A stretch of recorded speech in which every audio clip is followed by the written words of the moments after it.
Olá, amigos telespectadores. Shalom Aleichem, paz seja convosco. Eu sou o Rabino Ishai Ben Yehudá, Rabino Messiânico, e este é o programa Shabbat Shalom.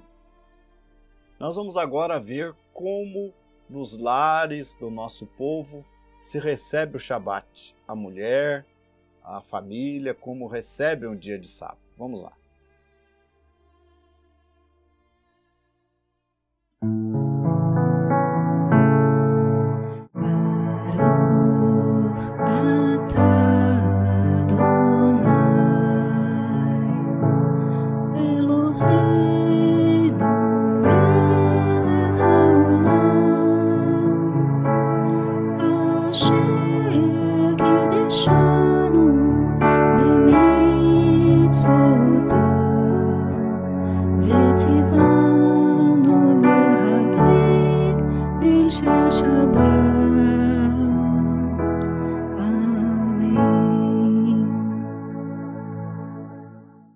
Hoje nós estaremos estudando a Parashá Terumá, essa Parashá que significa oferenda, doação.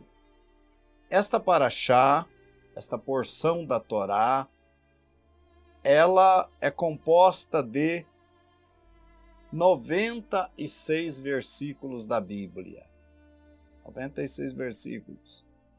De 4.692 letras e de 1.145 palavras em hebraico. E, importante, são 155 linhas da Torá, do rolo do Sefer Torá. 155 linhas. Esta Parashá inicia com a descrição de detalhes sobre a construção do Mishkan. Mishkan é o templo, é o tabernáculo, ou seja, aquela construção que antecedeu o templo que depois foi construído por Salomão. Mishkan era o tabernáculo móvel, que serviria para que o nosso povo pudesse adorar a Deus. Nesta porção, nós temos as dimensões, os materiais utilizados no processo de construção e também os diversos utensílios do tabernáculo, como seja, por exemplo, as tábuas dos 10 mandamentos, do Shukram, a mesa sagrada sobre a qual devem permanecer os Lechem Hapanim, ou os pães da proposição, e a menorá. Vamos ver aí então um pouco desta passagem. Ela começa abordando aqui no capítulo 25, quando Deus fala ao povo de Israel. Vamos ver esse primeiro versículo aqui, 25, verso 2. Fala aos filhos de Israel que me tragam uma oferta alçada. De todo o homem cujo coração se mover, voluntariamente, dele tomareis a minha oferta alçada. E aqui então Deus começa a descrever tudo aquilo que seria utilizado para a construção do Mishkan, do tabernáculo móvel do nosso povo. Uma coisa importante que a gente tem que considerar é que essa construção não foi feita com os dízimos. Muito importante, porque os dízimos têm uma outra finalidade. Por exemplo, o Maaser Ishom, o dízimo principal, era para sustento do sacerdócio. A gente lembra que na época de Neemias, um pouco antes, os levitas tinham abandonado tudo. Por quê? Porque não era entregue a porção dos dízimos pelo povo de Israel aos levitas. Então não havia quem cuidasse do templo naquela época. Então Deus pede aqui uma oferta à parte. Era responsabilidade do povo de Israel com as suas contribuições, com as suas doações, fornecerem tudo o que era necessário para a construção do Mishkan, né? Então você tem aqui nesse primeiro capítulo uma descrição. Nós vamos ver mais tarde, em outra passagem, que o povo trouxe tanta contribuição que foi preciso Moisés mandar o povo parar de trazer a contribuição. Isso significa que o nosso povo tinha compromisso. Muitas vezes nós pensamos, muitas vezes nós não somos generosos com a causa de Deus, mas nós queremos bênçãos. Nós queremos ser abençoados por Deus, mas nós não queremos abençoar. Uma coisa é certa, independente da nossa condição socioeconômica, financeira, se temos pouco ou se temos muito, nós devemos ser sempre prontos para colaborar, seja com doações ou seja com o nosso trabalho, seja com o nosso tempo, nós devemos nos dedicar a Deus. E se, portanto, queremos ser abençoados, nós devemos também abençoar. E abençoar também é isso, é com a nossa dedicação.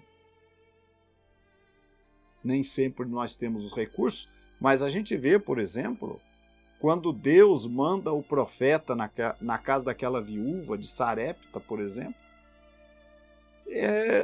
quando o profeta chega naquela casa, a viúva não tinha praticamente nada. A viúva tinha uma porção de trigo e uma porção de azeite, e ela fala para o profeta: isso aí é o que eu tenho, para fazer um bolo, um pão, para eu e meu filho comermos e morrermos. E Deus havia enviado o profeta naquela mulher. Havia ordenado que ele fosse na casa daquela mulher. A mulher era pobre. E o profeta disse para ela: faz como disseste, faz aí o pão e traga a mim, para que eu coma. Depois você come com seu filho. E aquela mulher pobre cumpriu a palavra do profeta e Deus abençoou e multiplicou o azeite e o trigo para aquela mulher, que nunca mais faltou. Nós temos nos escritos da Brit Hadashah também uma viúva pobre.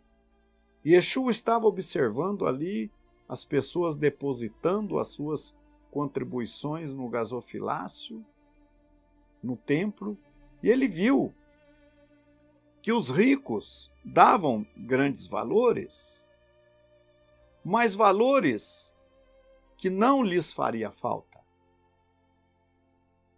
Mas havia uma viúva que ela veio e deu algumas moedas.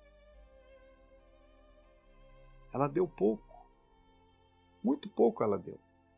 Mas aquele pouco que aquela viúva deu era o que ela tinha para comer. Ela não tinha mais dinheiro. E Yeshua louvou a atitude daquela mulher, porque ela, sendo pobre, ela doou tudo o que ela tinha.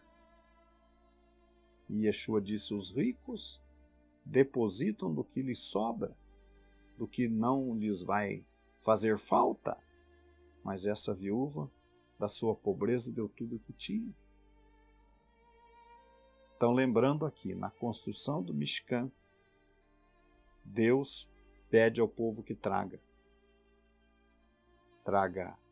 ouro, prata, joias, e diz a Torá que foi preciso mandar o povo parar de trazer.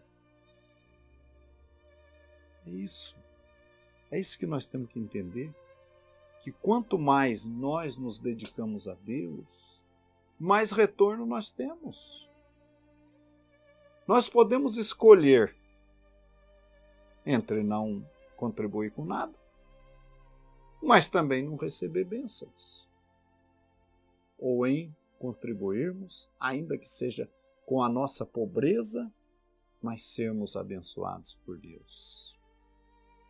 Meus amigos, nós estamos falando aqui da construção ali do Mishkan. E eu não posso deixar de falar, e nós temos aqui o escritor da Brit Hadashah, escritor de Hebreus, que vai nos falar daquele não do Mishkan, mas do templo em si, do santuário.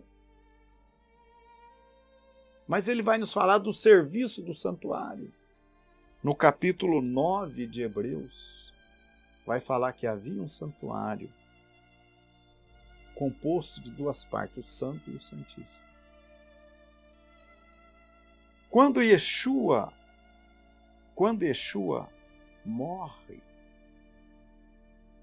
é sacrificado pelos nossos pecados, cumprindo a primeira parte do seu ministério como Mashiach ben Yosef, desculpem.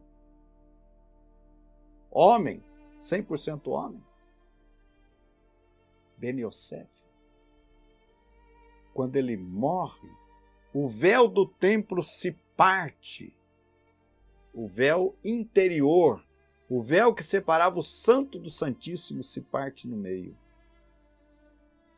Significa que o caminho para Deus estava aberto através de Yeshua. Yeshua morre, Yeshua se torna o nosso sumo sacerdote, segundo a ordem de Melquisedeque, o nosso Cohen Gadol, o nosso sumo sacerdote. Mas Yeshua ressuscita dos mortos e vai aos céus. Entra, se assenta à direita de Deus e atua até hoje como nosso sumo sacerdote, como nosso intercessor. Yeshua está à direita do Pai como nosso intercessor, desde a sua ascensão. E o caminho para Deus está aberto. Ele é o nosso sumo sacerdote. Que o Eterno possa nos abençoar, nos iluminar, para que nós possamos ser também um tabernáculo, sermos o templo do Espírito Santo. Como disse Paulo, nós somos o santuário de Deus. O nosso corpo deve ser o templo do Espírito Santo. Que o Eterno nos abençoe e vamos agora a um pouco da nossa adoração israelita.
Agradecemos a todos e até o nosso próximo encontro. Shalom, shalom.